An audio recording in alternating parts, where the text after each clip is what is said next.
Thank you. I'm the chair of the New Hampshire Coalition to Abolish the Death Penalty, and I want to thank you for your attention today. I'm tired, and you probably are really tired too, and I was going to speak as briefly as I can. I should be speaking to you in my official capacity, representing 1,600 members of the coalition, and as well as religious and civic organizations that make up the coalition. But instead, I would like to use my time to tell you about my own brushes with the death penalty. I was a criminal defense lawyer in New Hampshire for 30 years. 15 of those years I was a prosecutor, in the same amount of time I was a public defender, and I handled about 100 homicide cases. Again, 50 as a prosecutor, 50 as a public defender. The collateral damage of the death penalty system touches a lot of people.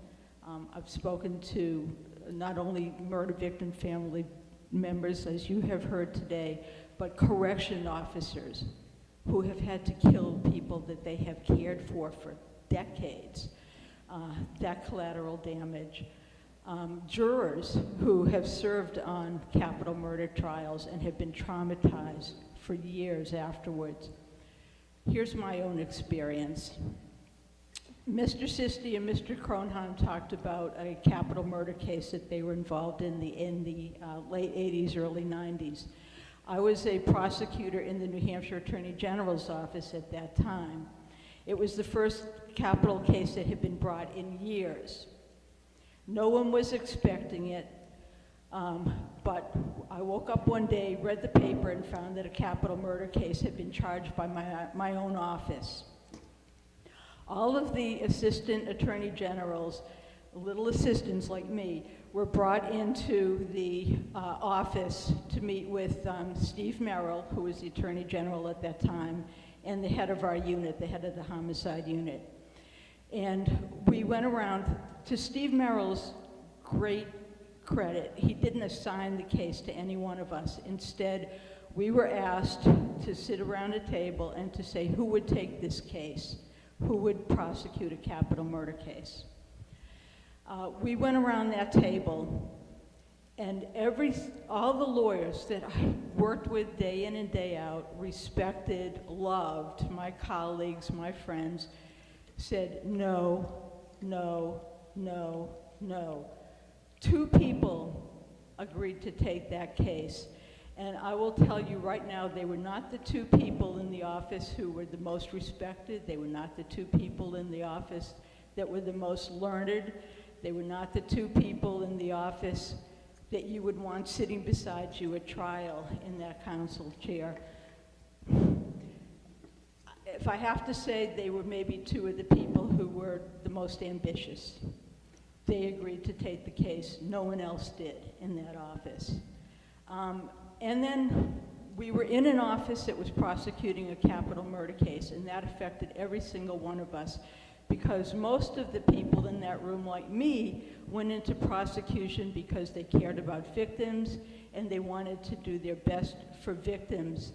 And we had no judgment about who the victims were, whether it was a saint or a sinner. We put our hearts and souls into those cases, whatever they were. And now we were about to kill someone. Our office was about to kill someone. And it was more than I could take, and it was more than many attorneys could take, and there was a great turnover in that office. It made me sick to my stomach to think that I would be involved in an office that was trying to take away someone's life. Fast forward a few years later, I'm now a member of the Public Defender's Office, and I am assigned to represent a young man who is accused of killing Officer Jeremy Sharon from Epsom Police. And there were two co-defendants, my client and someone else. It was always unclear who actually killed Officer Sharon, but my client was charged with capital murder.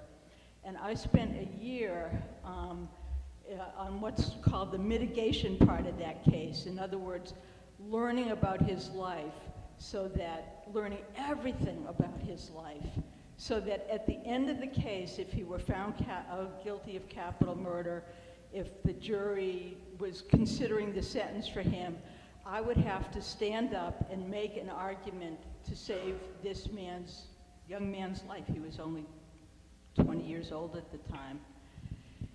And what I will tell you about collateral damage is this. That year, I could barely sleep. I was not up to that task. I was an experienced lawyer. I had done a lot of homicide cases, and I will tell you quite frankly, the thought of standing up in front of 12 people and begging for the life of someone, if I did my job well, maybe they would spare his life.